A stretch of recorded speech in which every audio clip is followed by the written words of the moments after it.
In this video, I will show you how to change date and time on iPhone. So let's get started. First, open Settings app on your iPhone. Now tap General. Next, tap Date and Time. Here you will find an option Set Automatically with Toggle button.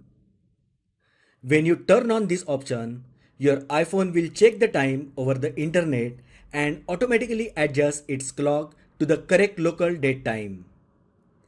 Due to any reasons, if you wish to adjust the date and time manually, then turn off Set Automatically option. Next, tap the date or time at the bottom of the section.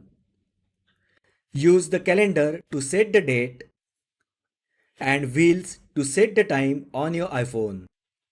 So that is how you can change date and time on iPhone. If you find the video helpful, then like the video, share with your friends and subscribe to my channel.